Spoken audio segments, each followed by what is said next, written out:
Good morning. I said a couple of months ago that I would offer my tax proposal of the first week of the legislative session, so I'm doing so.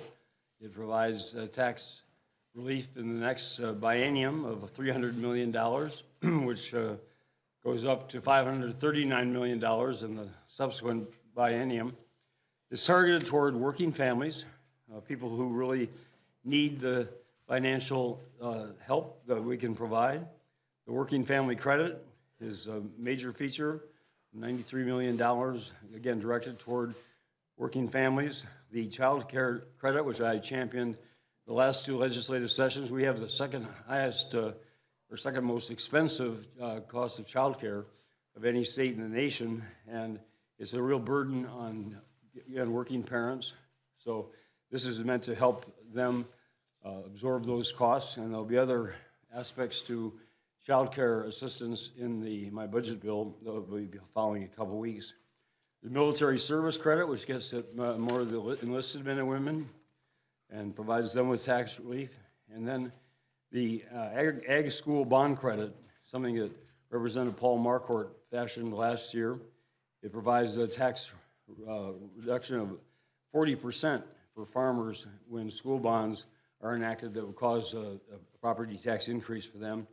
It's a way we can reduce their property tax burden while prices remain as terribly low as they are, and also assist schools with getting these referendums passed so that they can make the necessary improvements. Lieutenant Governor, I'm turn it over to you, and then we'll ask the Commissioner to respond. Okay, great. Thank you. Good morning, everybody. I want to just emphasize two things that the governor said. The first is that this is a tax bill that really is going to benefit Minnesota families, and that is what is going to keep our economy strong and keep our state strong. I'm particularly pleased about the agriculture property tax credit that is in this bill. You know, it's not known to a lot of people in the metro area that farm property tax credits have increased over 100% over the last 10 years, and that is really putting a damper on the ability of local communities in greater Minnesota to pass the school levies that are so important to keeping those greater Minnesota schools strong. So I think this is a great tax bill. It's a very bipartisan tax bill, and many of the items that were in the tax bill that we were unable to get through in the last session. We look forward to working with the legislature to get this done. Commissioner Baldwin. Thank you. Good morning. As the governor mentioned, the centerpiece of this bill really is focused on working families, and the working family credit expansion represents the largest share of this bill. As the Lieutenant Governor mentioned, many of these items are familiar. In fact, 2/3 of this bill were represented in the tax bill that was discussed at the end of last session and then throughout the interim. Many of these items the governor has proposed in the past, including items for LGA and CPA, additional funding to support those communities. And then there are just some additional reforms that are contained in the bill. A number of corporate tax reforms, some loopholes that have developed over time that we are proposing to close and level the playing field for all businesses in Minnesota, modernizing the assessment practices for rail, and making some changes for sales tax. So for example, for charities in Minnesota, if you're a federally recognized charity, the sales tax exemption in Minnesota is not coextensive with that federal charity designation. So we would propose expanding that so charities in Minnesota can take full advantage of that sales tax exemption. So there's a number of provisions that help families. The school bond piece that the governor and the lieutenant governor mentioned will aid farmers who already are seeing those levies on their tax bills. And then in addition, there's debt service equalization aid, which will push money out to those school districts so that they can continue to build the facilities that students need across the state. So that's a good pair to ensure that those part of the property tax does not continue to rise. So those are the overview, and I'm happy to answer any questions. The Commissioner is working with the chairs of the House and Senate tax committees and the ranking members on the federal conformity legislation, which they're proceeding very swiftly. I thank the legislature for doing so. It'll make a very big difference to a lot of Minnesotans as they're beginning to file their federal and state tax returns. So I encourage that those measures go forward as quickly as possible. Glad to answer questions on this subject.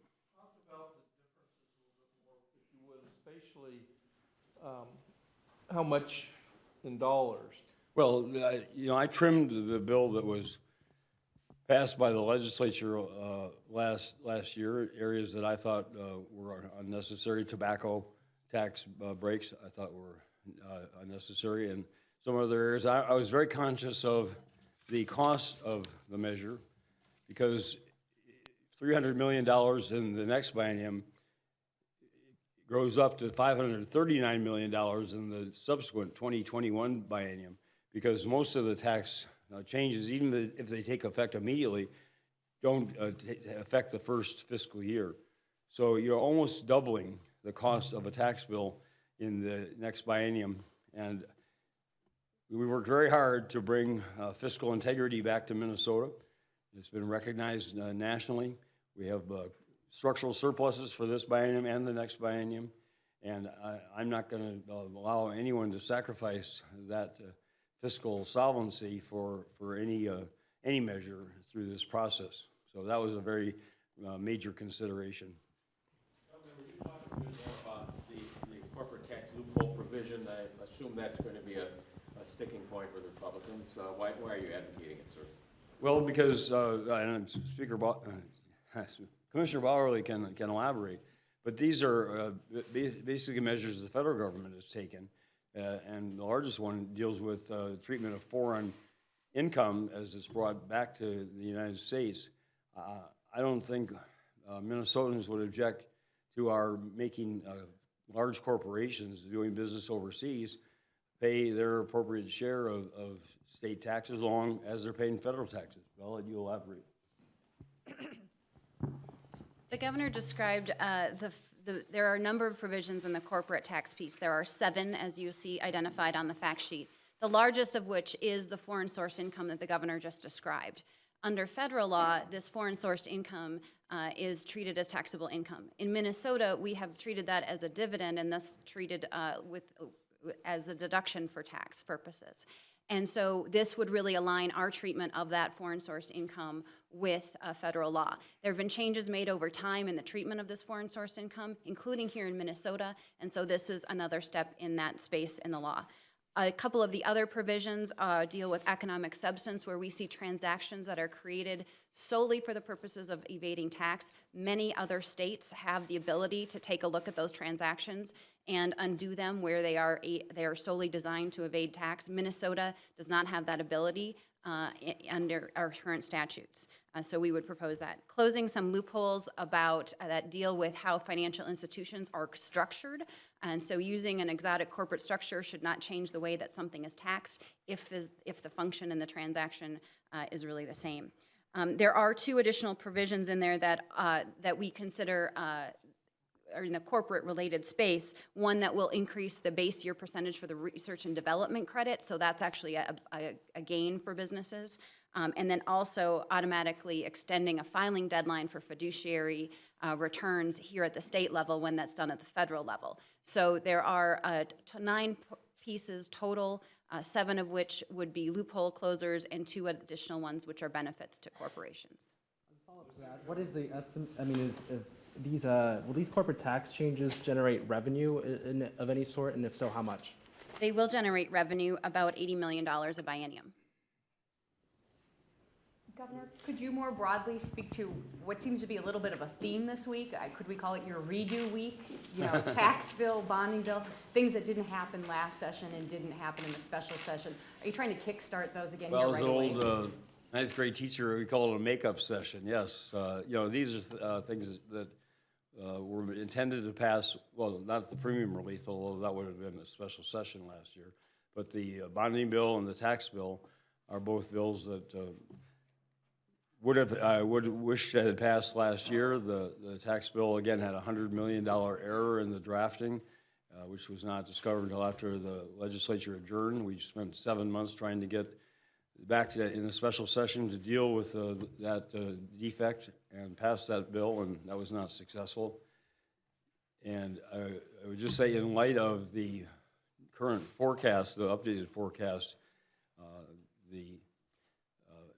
there are parts that, as I say, I think that bill was too expensive for, especially the next biennium, the one following the 2021 biennium. So I wish we'd signed it in balance, but there are parts of it that really are unnecessary, don't benefit the general public, and need to be removed in a subsequent bill. And the bonding bill, I said yesterday, is so vitally important to so many projects all over Minnesota, and 23,000 jobs that would generate directly.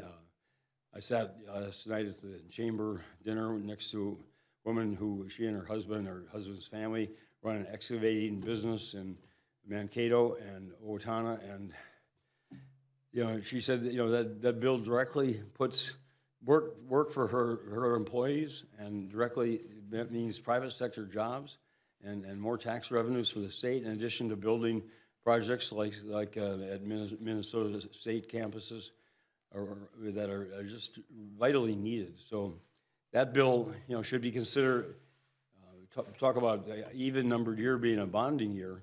And last year you got a big goose egg in the even-numbered year. 0 bonding was passed last year, and that bill didn't reach me. That was not.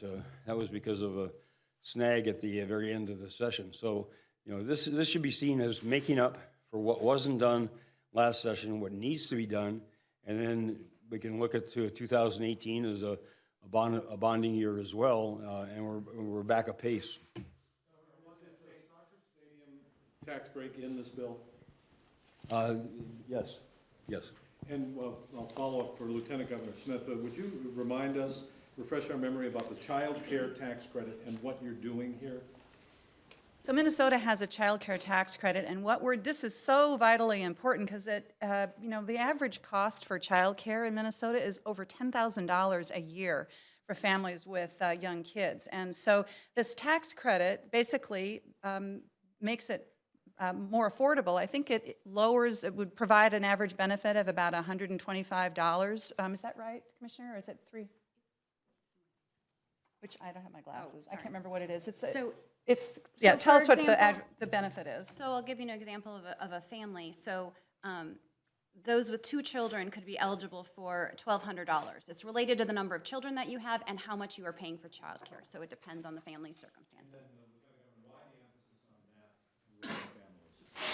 Well, because if our economy is going to be stronger if working families are stronger. And if you think about one of the biggest challenges we have in our economy is making sure that our workforce can actually work. And in order for that to happen, people have to have great places for their children to be in preschool and daycare. So this is all part of a big strategy to help make our families be able to work and have them have higher disposable income at the end of the day. Does this child care help the spatial rural issue that is being called a crisis? Well, it helps everybody, but certainly helps those in rural areas. And, as I said, we'll have other measures in my budget bill that both provide financial assistance to help families afford child care, as well as provisions to encourage the development of new child care facilities in greater Minnesota. So this is one piece of a larger package, but this is taking the existing child care tax credit and expanding the income eligibility and also the amount of it to make it, as the Lieutenant Governor said, more appropriate to what the costs really are for people. There are people who can't afford to, parents who can't afford to have to quit working their job because they can't afford the costs of the health care. And that's particularly true in greater Minnesota, where the income levels are lower. Governor, are you setting a firm cap with this proposal? No tax bill more costly than... No, I'm not doing that. Again, I want the legislature to be cognizant but now they are the budget forecast. My budget's going to operate within those constraints, and I will expect, and I have every reason to believe that their budgets will have to do the same. So, the tax piece of that needs to be seen in the context of, first of all, the forecast, and there'll be a further forecast at the end of February, so that'll be the definitive word. And it also should take into account the other areas where I'm proposing additional investments, and I know legislators have expressed their desire to do so. So, at the beginning of the session, there are a lot of really good ideas, and a lot of them cost money, and that needs to be taken into account before final decisions are made, because if you pick one, you're having to say no to another. So I just think there needs to be caution and prudence, and nothing other than the bonding bill and the premium relief have to be, and federal conformity have to be done now. Everything else is about the future, next biennium, even the next calendar year, and should get the kind of careful consideration, public hearings, debate, pro and con, that are, and seen in the context of the overall fiscal situation before the final decisions and commitments are made. Why release this bill now if you don't deem it that kind of essential, we must do this immediately? Because I said I would. Bill does not include a feature of the 2016 bill with regard to college student loan payers. There was a fairly substantial credit in that bill that you omitted. Can you explain to us why you did that? No, we took that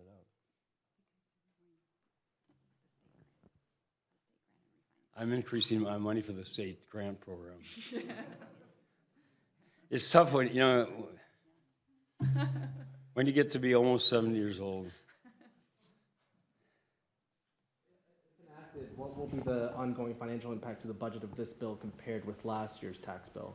Be significant less, especially in the out year. What was it? What was the last one? Was it 450 for the? What was it for the bill that I didn't sign? The 2016 tax bill was going to cost over $710 million in the out biennium. And how much in the? It was what, 450 or 500? Do you remember? We'll get to the exact numbers, but it's a neighborhood of 450, as I can recall, and then as I said, the tails were very significant. In the context of 480 for the 18-19 biennium, and over 710 million for the 2021 biennium. And when you look at the forecast, which projects under current spending and tax policy, a $1.4 billion budget surplus in the the 2021 biennium. That's the structural surplus that we worked hard to achieve after years where every future budget with forecast projected a deficit. So that really needs to be carefully considered, along with the effects, obviously, in the next biennium, in all of these measures that are under review. I'd like to follow up on Tim's question about this is a makeup, you said, for what hadn't been done previously. Are you ruling out additional tax cuts or additional tax increases? Might you propose those in your budget later on? I'm talking about transportation, if that's exclusive of transportation. I'm not intending to put forward a future tax bill. I'm not, maybe after you see the supplemental forecast, Commissioner Francis has promised me that the next forecast will be even more optimistic than this one. And I'm going to hold on to that promise. We'll see. I'm not going to rule anything out, but this is the major tax cut bill that I'm proposing for this session. Make it easy for some of us who aren't quite 70, but almost. How much is in here for tax cuts, and how much for tax spending, like LGA? Can you divide that? Maybe well, that's one of the problems with describing a tax bill, because you're right. I mean, some of the property tax relief is spending. The LGA and the CPA increases are spending, but they're carried in the tax bill. So we have what, additional $40 million for LGA and CPA? There's $30 million for LGA and CPA. There's an additional $10 million for buffer aid, $20 million for the debt service, and then an additional $10 million for Indian Child Welfare Act placements for counties. So that's about, I didn't keep track, $70 million for local aids and support for particular initiatives and for essential services for counties and cities. All of which, the idea is that it's not a direct one-to-one relationship, but all of which have as part of their intent to keep property taxes down. The rest of the 300 million or whatever would be tax cuts. That's correct. Okay, thank you. Oh, I do have another, just clarification. On the ag property tax credit, that does, under this bill, does not include existing levies. It's just new ones. New levies, right. Anything else on this topic?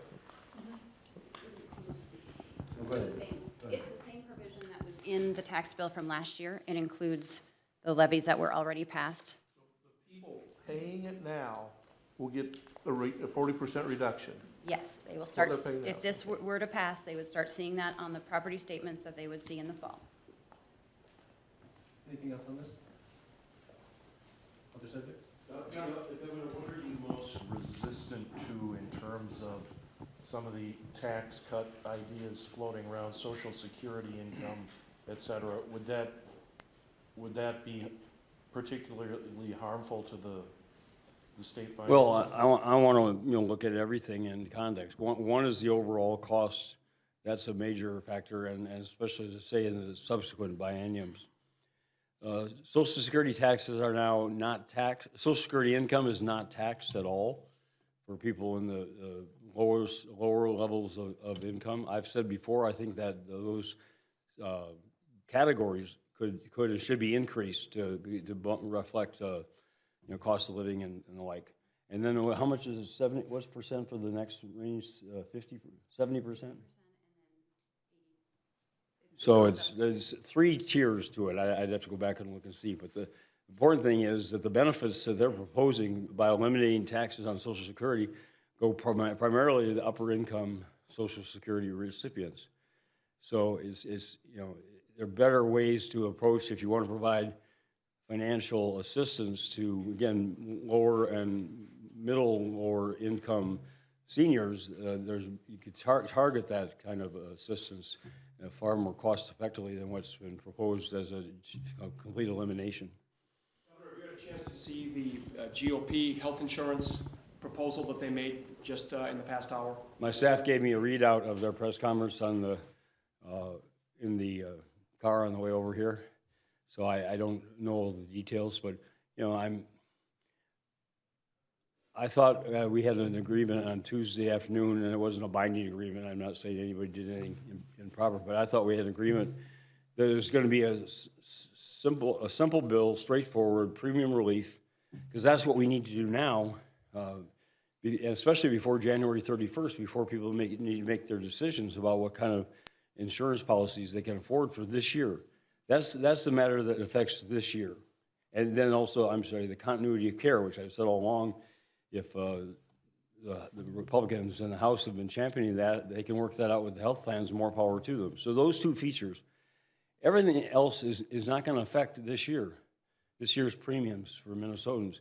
They're going to have an effect on future years. So to rush into those now before, again, they've been given fair consideration, public hearings, before other ideas and proposals can come forward and be considered in contrast to them. I don't understand the rush to enact these before they've been given careful thought. And, for example, the reinsurance, and I did tell Senator Gazelka, who kindly called me on Tuesday night and said that he wanted to consider putting the reinsurance back in the Senate package. And I called yesterday morning, left him a voicemail that I will not sign a bill that has reinsurance because of the cost. It's $500 million is the cost we estimated for reinsurance for this year's increases over the biennium. I mean, we got a $1.4 billion surplus. This bill is going to be $300 million, which they now want to take out of the general fund, and then another $500 million in the next biennium for the same purpose. That's already over half of the projected surplus. So again, I'm not saying I'm against it in final analysis, but it needs to be compared to the other items that people have talked about that they have talked about as well.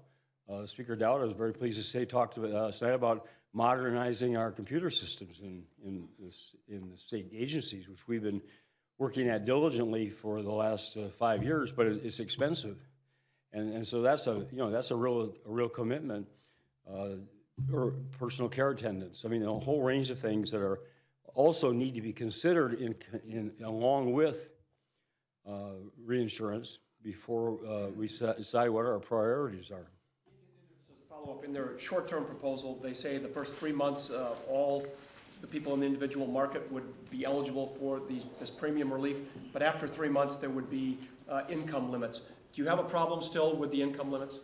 Well, I said at the beginning this was far from perfect. It was a short-term proposal, And we were told by the health plans they didn't have the capability to assess income eligibility beyond the fact that somebody did not qualify for the Affordable Care Act limits. So now they turned it over to Commissioner Franz with, said, well, you know, since the health plans can't do it, now you figure out how to do it. And I'll let him speak for himself. He hasn't had a chance to assess it either. It's not, I'm all for income limits and we can make an accurate evaluation, but you know, you've got to try to take the real world into account here. And so that, you know, but they're going to have hearings next week, I'm told.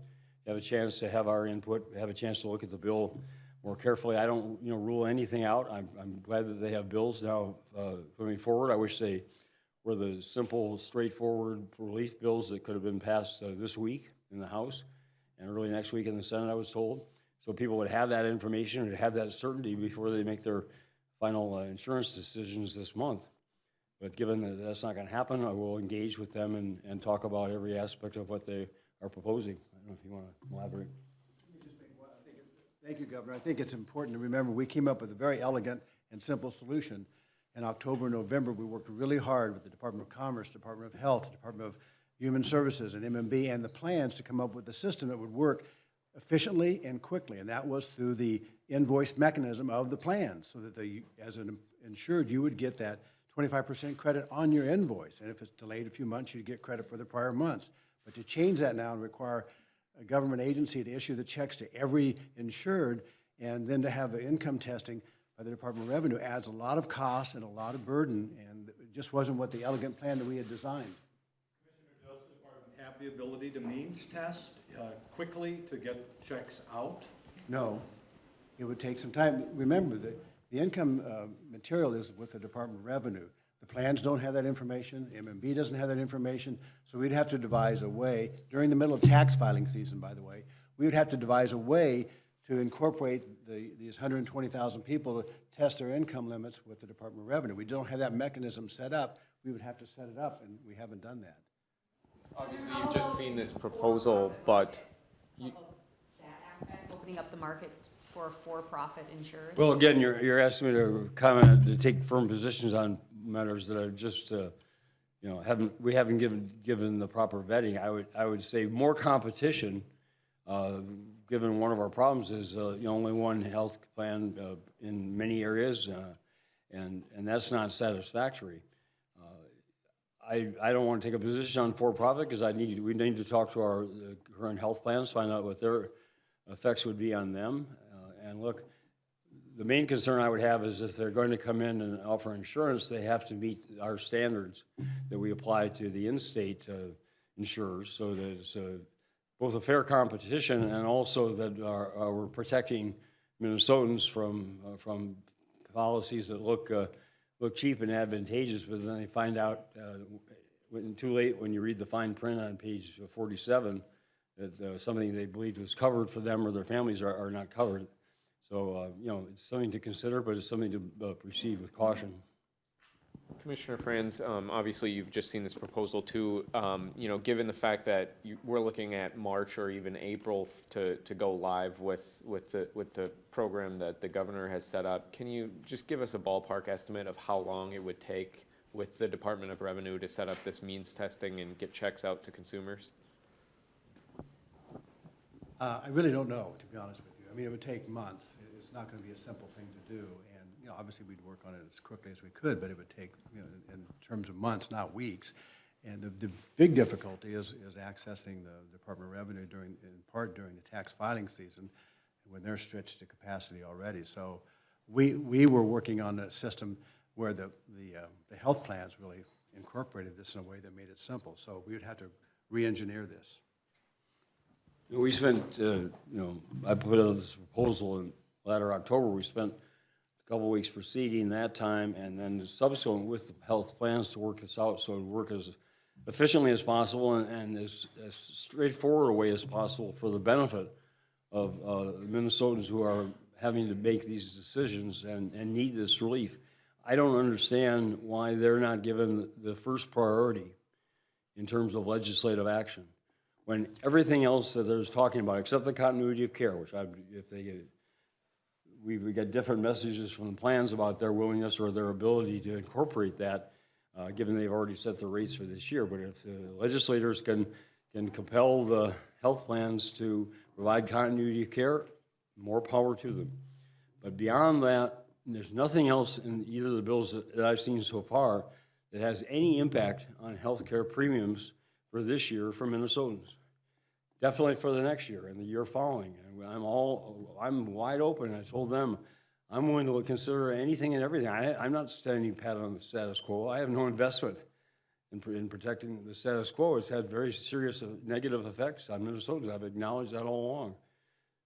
But let's consider them carefully. There are a whole gamut of suggestions and proposals, and who knows what Washington's going to do. We can't wait on that, but we'll get better clarification, I think, in the next couple of weeks if they're going to proceed to do something immediately, or they're going to phase it in, or wait for up to 3 years before it takes effect.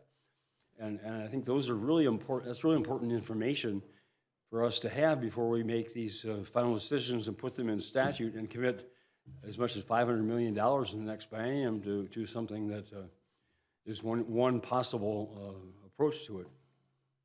Governor, I'm wondering about prison overcrowding. Your Department of Corrections projects it's going to get a lot worse in the next 10 years. I'm wondering if your administration has a plan to address that, and if Republicans passed a bill to purchase the Appleton facility, the private prison out there, would you sign it? Well, I'm not going to say whether I'd sign it or not. I don't know the bill. I don't know the cost. It's last price tag that was put on was $100 million, and that's needs extensive renovation before it's suitable. And then you look at the operating costs. You have to build a whole staff out there and the like. So I mean, they have to give it the kind of fiscal accounting that's necessary before I consider it. Before they should consider it themselves.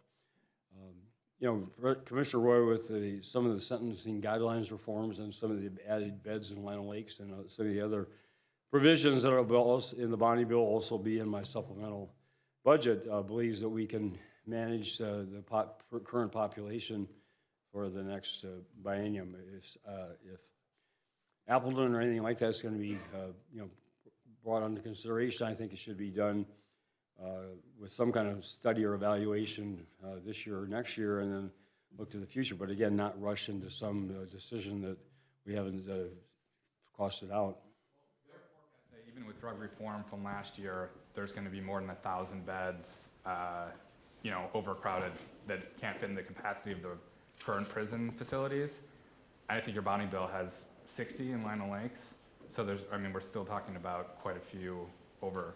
Well, I'll refer you to Commissioner Roy, because I've gone through this with him, and I don't remember his particulars. But there are other changes in other prisons, as well as the effects of the sentencing guideline changes that were made, as well as other measures that he's taking in terms of staffing, security, which he says is sufficient for now. But you're right. I mean, the prison population is growing, and there are real limits to what we can accommodate with our physical capacity. But it's a very expensive proposition to buy and refurbish and then staff up a new prison, Appleton or anywhere else, and that needs to be taken into account. Comment on the closing of Macy's in downtown Minneapolis, the symbolism of that, and reflect on what the Dayton's department store meant for the last 100 years. Well, my father and uncles 50 years ago started up Target, and then increasingly invested in Target, and to the point where when the department stores were sold, Target was 90% of the revenues of the company, thereabouts. I don't have any inside information, but I followed it. That was about the year 2000. So, they were right. They foresaw that large downtown department stores were not the future of retailing, and that's been proven to be correct. And Hudson, the enormous store in downtown Detroit, that went under, 20 years ago or so. So I mean, one by one, many of these major downtown department stores have just not been successful, and Macy's found that out with regards to the Minneapolis one. I mean, I have my own emotional attachment to that building, as and members of my family still do, but we're removed from that. And a lot of Minnesotans my age vicinity who remember that store, but, life goes on. And what's important now is what are the intentions of the new owners, and I look forward to meeting with them along with the City of Minneapolis to see what assistance we can provide them to revitalize the building. Only about a third of it is being used now for Macy's. So there's a chance to really turn it into something that'll have a brighter future, make it like the state capitol, something that is being put in place that'll serve Minnesotans well for the next 20 years or beyond. Slightly surprised that you're not a little more nostalgic about this. I think Minnesotans are feeling a lot of sadness about this closing. Well, nothing lasts forever. And I've got, anyway, it is what it is. I think what's important is what's next. Possibility of a Dayton's presence in the new building vis-a-vis Asco Finlayson. I defer to another Dayton who's the business genius behind that. I don't think he'd appreciate my committing his inheritance to anything other than my campaign debt. Governor, can you? Just kidding, just kidding. Governor, can you clarify, will you not sign any bill that has a reinsurance program, or just in the short term? Not now. Okay, thank you.